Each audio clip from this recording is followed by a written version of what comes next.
지난주는 어린이 주일로 우리가 예배를 드렸고요. 오늘은 어버이 주일로 자녀가 어떻게 부모님을 좀 섬겨야 할지, 부모님을 왜 섬겨야 하는지에 대해서 말씀을 드리려고 그래요. 특히 우리 주일학교 학생들도 있고 청년들도 있고 또 부모님을 모셔야 할 우리들이기에 어떻게 하면 우리가 내 부모님을 잘 섬길 수 있는지 그 부분에 대해서 좀 말씀을 드리려고 합니다. 앞이 잘 보이지 않는 어머니가 계셨습니다. 이 어머니에게 사랑하는 아들 셋이 있었어요. 그래서 이 아들 셋이 모여서 의논을 했습니다. 이번에 어버이날에 어머니에게 한번 특별한 선물을 해드렸으면 좋겠다. 어머니가 사시면 얼마나 살겠냐. 더군다나 앞이 잘 보이지 않는 어머니인데 그 어머니에게 좀 기쁨을 줄 수 있는 특별한 선물을 드리기로 삼형제가 이야기를 했습니다. 그리고 어머니가 누구의 선물을 좋아할지 내게 하자고 했어요. 그래서 첫째 아들은 나는 장남이니까 장남이니까 내가 어머니에게 집을 사드리면 좋겠다. 그래서 수영장이 딸린 집을 사드리기로 했습니다. 그리고 이 아들이 생각하기를 내가 집을 사주고 수영장이 있는 집을 사주면 우리 어머니가 가장 좋아하실 거야. 내 선물을 가장 기뻐할 거라고 생각을 했습니다. 그리고 둘째 아들도 형만 그래? 내가 우리 어머니 많이 돌아다니시라고 내가 벤츠 자가용, 굉장히 좋은 고급 자가용을 내가 사드리고 운전사까지 내가 딸려드리면 우리 어머니가 굉장히 좋아할 거야. 자, 이렇게 어머니에게 내가 좋은 자가용을 선물하면 우리 어머니가 좋아하시겠지. 그런 생각으로 좋은 자가용과 운전기사까지 보내드렸습니다. 세 번째 아들은 형들만큼 부자가 아니에요. 돈이 많지가 않습니다. 그래서 우리 어머니가 늘 적적해 하시는데 혼자 있다 보니까 심심해 하는데 친구라도 있으면 좋겠다는 생각을 들었어요. 그래서 말을 아주 잘하는 그런 앵무새를 구해다가 어머니에게 보내드렸습니다. 그런데 어머니는 혼자 살고 있어요. 그러니까 어머니가 큰아들 얘기합니다. 야, 나는 혼자 사는데 그 큰 집 뭐가 필요하냐? 내가 수영장이 뭐가 필요하냐? 야, 난 필요 없으니까 그냥 가져가. 큰아들의 선물을 사양해버리고 말았습니다. 그리고 두 번째 아들이 어머니 그럼 벤츠 타고 다니세요. 벤츠요 집보다 더 좋아요. 그랬더니 어머니가 야, 내가 기력도 딸리고 힘도 없는데 차 타고 다녀봐야 내가 얼마나 다니겠냐. 야, 난 집에 가만히 있는 게 더 좋아.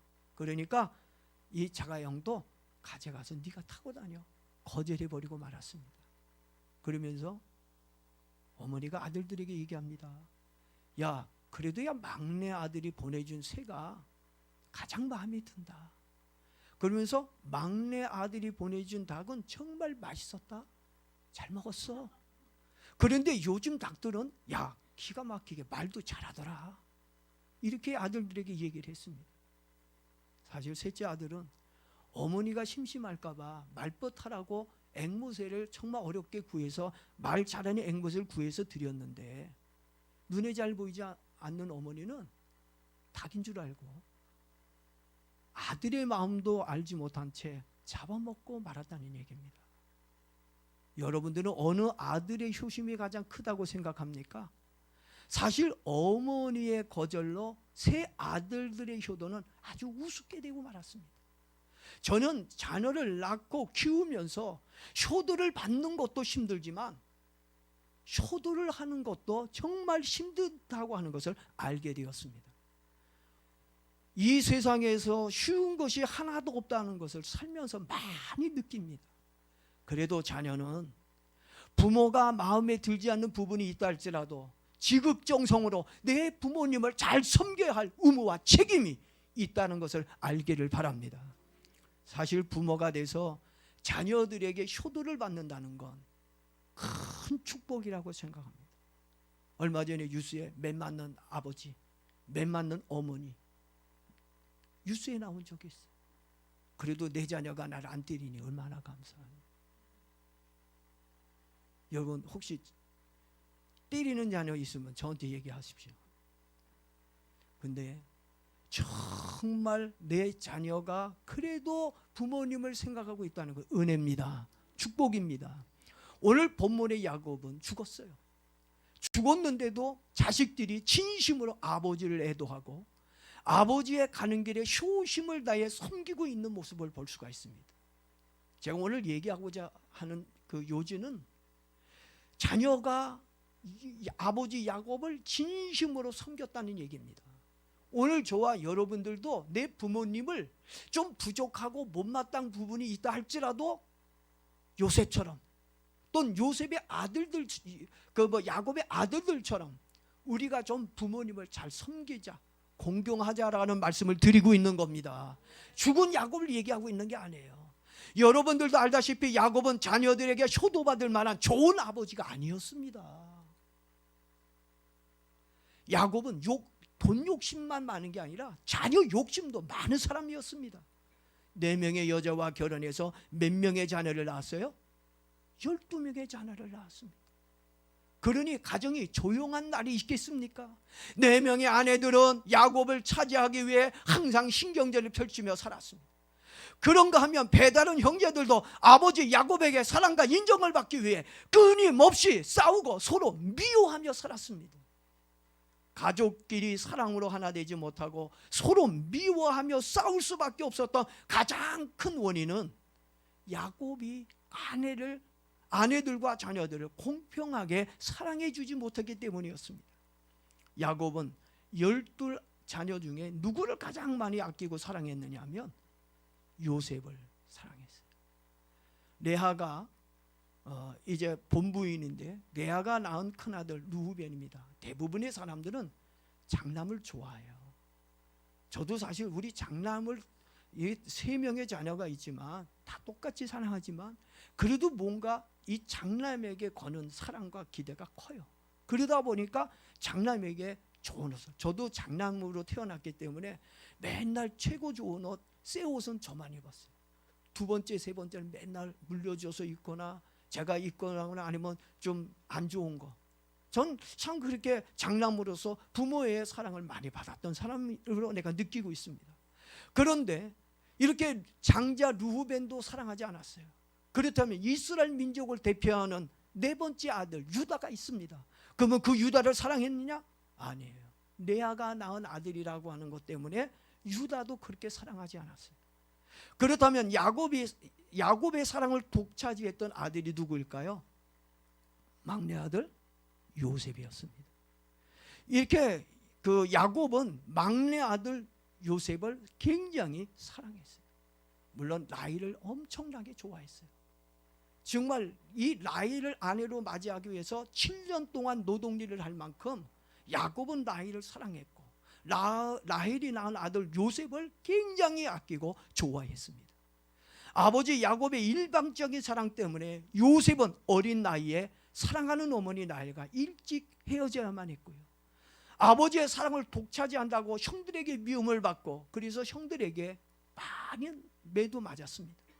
형들이 노예 상인에게 은 20냥을 팔아버리는 바람에 졸지에 사랑받는 아들에서 저주받은 노예가 되어버리고 말았습니다.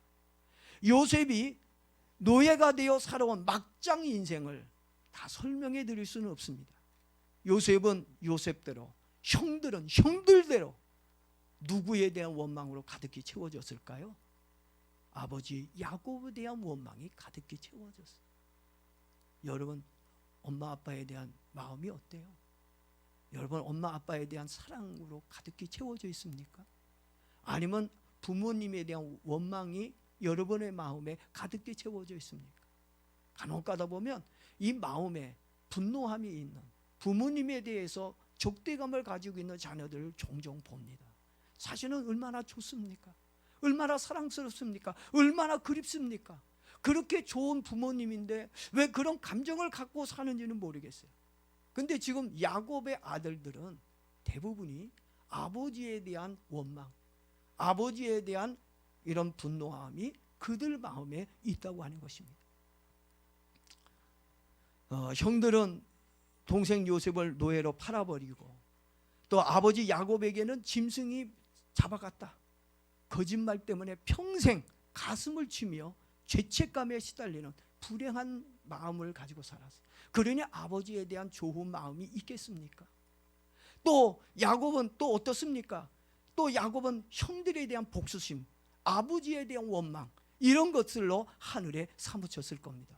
그러니 야곱은 자녀들에게 존경을 받고 사랑을 받을 수 있는 아버지이기보다는 원망과 미움의 대상이었습니다. 한마디로 말해 야곱은 실패한 아버지의 전형적인 모습이었습니다. 그리고 못난 아버지의 자화상을 가지고 있었습니다. 사실 아버지 하면 코가 찡해져 와야지. 여러분 아버지 한번 해보세요. 아버지. 근데 표정들이 밋밋해. 여러분은 아버지는 존경받는 아버지가 아니고 야곱과 같은 아버지인가 봐. 좀 미움이 있고 감정이 상하고. 대부분의 아버지 하면 드라마에서나 뭐 하면 아버지 하면 그냥 코가 찡하고 눈에서 눈물이 핑 돌고 그러잖아요. 이게 천륜이거든. 피가 땡기기 때문에 당연히 그런 것이 있어야 된다고 하는 겁니다. 예? 근데 이 야곱은 자녀들에게 위대한 아버지도 아니고 그리움의 대상도 아니었어요. 그런데 야곱은 요셉뿐만 아니라 모든 자녀들로부터 존경받고 그리워하는 아버지가 아니었습니다. 오늘 이 시간에 말씀을 듣고 있는 모든 아버지와 어머니들은 내 자녀들이 과연 나를 어떤 아버지와 어머니로 알고 있는지 생각해 봐야 됩니다. 정말 내 자녀가 나를 그리움의 대상으로, 정말 나를 사랑하고 있는지, 아니면 나를 원망하고 있는지, 아니면 나 스스로가 나누님 아까 나도 자녀를 낳았지만 자녀를 낳았는데도 불구하고 아직도 부모에 대한 감정이, 나쁜 감정을 아직도 가지고 있는지 오늘 여러분 좀 생각해 봐야 됩니다. 우리 아버지, 우리 어머니만 나쁜 것이 아니라 나까지도 내 자녀에게 그런 대물림을 해서 되겠습니까? 이제 우리는 좋은 아버지, 좋은 어머니의 모습을 좀 자녀들에게도 보여줄 필요가 있다고 생각합니다. 야곱은 자녀들에게 있어 자격이 없는 아버지였고 무책임한 부모였지만 그래도 요셉은 아버지 야곱을 끝까지 책임지고 효도를 다하는 자식의 도리를 우리에게 보여주었습니다. 나의 아버지와 어머니는 나를 낳아주셨다는 이 한 가지 이유만으로도 자녀인 나에게는 훌륭한 분이고 좋은 부모님인 줄로 믿습니다. 그분들 덕분에 내가 이 세상에 존재하는 거예요. 그건 하나님의 은혜고 부모님의 은혜로 오늘 저와 여러분들이 이 자리에 있는 줄로 믿습니다. 그런 부모님을 원망하지 말자는 얘기예요. 요셉은 야곱이 7년 흉년으로 먹을 것이 떨어졌을 때 가족 모두가 굶어 죽게 되었어요. 근데 우리 같으면요, 잘 됐어, 쌤통이야, 우리 형들이 나를 죽도록 패고 그리고 나를 노예로 팔았지, 은이중량에 팔았지, 거기에서 내가 노예가 되고 감옥에도 갇히고 죽을 뻔도 하고 그래 너희들도 한번 당해봐. 나 너희들 이럴 줄 알았어. 아버지 그래 그렇게 그 아버지 때문에 내가 이렇게 어려움을 당했는데 그래 한번 고생해봐. 그러고서 모르는 채 하는 자녀들 많아요. 부모가 힘들고 어려움에 처했는데 그 공경에 처했는데도 모르는 채 못 본 채 하는 자녀들이 이 땅에 얼마나 많은지 모릅니다. 이 요셉도요 모르는 채 할 수도 있었어요. 내 형제가 어려운 거 못 본 채 할 수도 있었습니다. 그렇지만 요셉은 아버지와 형제들을 생각해서 먹을 것을 주었습니다. 그리고 더 나아가서는 고생하고 있는 아버지 야곱을 애굽으로 모시고 아버지 우리 집으로 오세요. 거기서 고생하지 말고 형 고생하지 말고 내 집으로 와. 아유 내가 내가 어떻게 이 얼굴 들고 옛날 너를 그렇게 패고 너를 노예로 팔았는데 아유 벼룩이도 낯짝이지. 야 내가 어떻게 네 집으로 가냐. 아유 못 가 할 것 같아. 근데 형 걱정하지 마. 염려하지 마. 괜찮아. 과거야. 과거 다 지나간 얘기야. 그러니까 형 와 아버지 오세요. 제가 보니까 아멘 안 하는 사람들 보니까 지금 뭔가 부모와 형제의 원망이 가득 있는 사람 같아. 이거 안 풀면 여러분 축복 없습니다. 이 마음 변하지 않으면 하나님 여러분 은혜 없습니다. 요셉이 이런 마음을 넉넉한 마음 사랑의 마음을 가졌으니 하나님의 요셉을 국무총리가 되고 가족을 구원할 수 있는 위치까지 올려주신 거지. 그런 이 믿음과 마음이 없었다면 하나님이 요셉에게 그와 같은 영광을 주시지 않았을 거예요. 효도는요, 부모님께 사랑받는 자녀들만 하는 것이 아닙니다. 오히려 부모님께 미움받고 심지어 버림까지 받았던 자식들이 부모님을 정성껏 더 잘 섬기는 것을 봅니다. 자녀가 부모님을 섬기는 이유는 나에게 잘해주고 사회적으로 존경받고 인품이 훌륭한 분들이라 섬기는 것이 아닙니다. 자녀들에게 있어서 모든 부모님들은 다 훌륭하고 좋은 부모님입니다. 모든 조건을 갖추었기에 존경받고 섬김을 받는 것이 아니라는 것입니다. 나를 이 세상에 태어날 일수로 해주신 훌륭한 분이고 나에게 있어 고마운 존재이며 나의 부모님이기에 내가 마땅히 책임지고 끝까지 섬겨야 할 분들이라는 거 꼭 기억하기를 바랍니다. 미국의 어떤 남자아이가 12살 먹은 아이가 아버지를 죽였어요. 권총으로. 아버지의 권총으로 쏴서 죽였어요. 그래서 감옥에 잡혀갔습니다. 그리고 간수에게 물어봤습니다.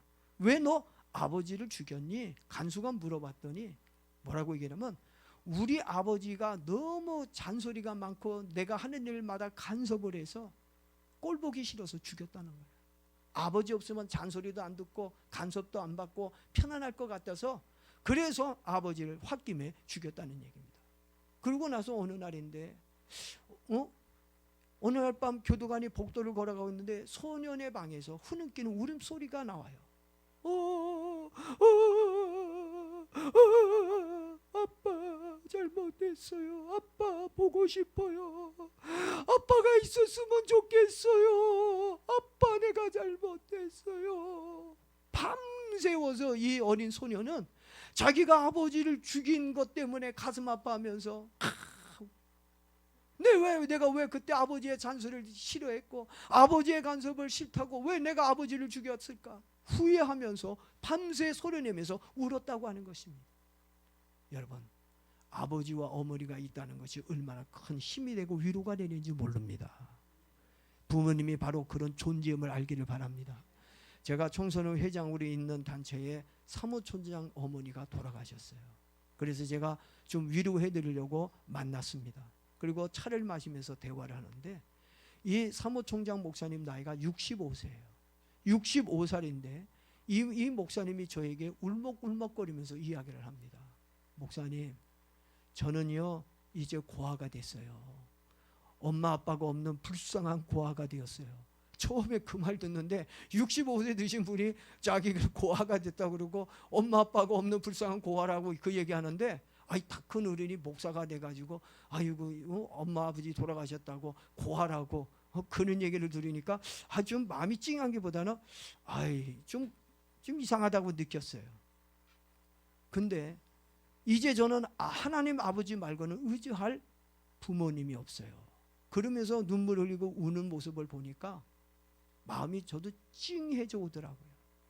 야, 이거는 어른이나 뭐 지책을 떠나서 부모님의 존재가 얼마나 위대하고 큰지 알게 되었어요. 여러분, 부모의 빈자리는 얼마나 큰지 몰라요. 여러분이 나이 먹어 어린이 됐어도 여러분의 부모님의 자리는 크다는 걸 기억하기를 바랍니다. 예? 자, 오늘 본문을 보게 되면 야곱은 천수를 누리고 147세에 하나님의 부름을 받았어요. 그때 요셉의 나이가 56살이었습니다. 사람은 누구나 죽습니다. 나에게 힘이 되어주신 부모님도 언젠가는 돌아가실 것입니다. 우리는 부모님이 돌아가실 때까지, 아니 돌아가신 뒤에라도 끝까지 자식의 도리를 다해야 됩니다. 요셉은 자식으로서 아버지 야곱의 장례를 거대하게 정성껏 치러드렸습니다. 그리고 아버지의 유언을 따라서 요셉은 바로의 허락을 받고 장례식을 어디서 치렀어요? 가나안에 가가지고 막벨라 굴에다가 장사를 지냈습니다. 이 막벨라 굴에는 누가 있어요? 아브라함이 있고 사라가 있고 할아버지 이삭이 누워있는 곳입니다. 그래서 아버지를 이렇게 막벨라 굴 가나안에다가 장례를 치러주고 모셨다고 하는 것입니다. 이렇게 끝까지 아버지가 살아있을 때도 이렇게 착하게 정성껏 섬겼던 요셉이 아버지가 돌아간 이후에도 이렇게 끝까지 아버지를 섬겼고 잘 됐다고 으쓱거리고 형제를 무시하는 것이 아니라 정말 내가 형제를 끝까지 부모를 공경하듯이 부모에게 공경한 걸 형제 사랑으로 나타내는, 끝까지 잘 섬기는 요셉을 봅니다. 이러니까 하나님 요셉에게 축복 준 거예요. 여러분, 끝까지 하나님도 잘 믿고 육신의 부모님에게도 잘 공경하고, 그러면 성경에 보니까 이 땅에서 잘 된다 그랬어요. 이 땅에서 장수한다 그랬어요. 오래 살고 싶으면 부모님 잘 섬기십시오. 이 땅에서 하나님이 주신 축복을 누리려고 한다면 여러분의 부모님을 잘 섬기십시오. 그리고 하나님도 여러분의 아버지입니다. 하나님을 잘 섬겨서 복을 받을 수 있는 저와 여러분 되길 주의 이름으로 축복합니다.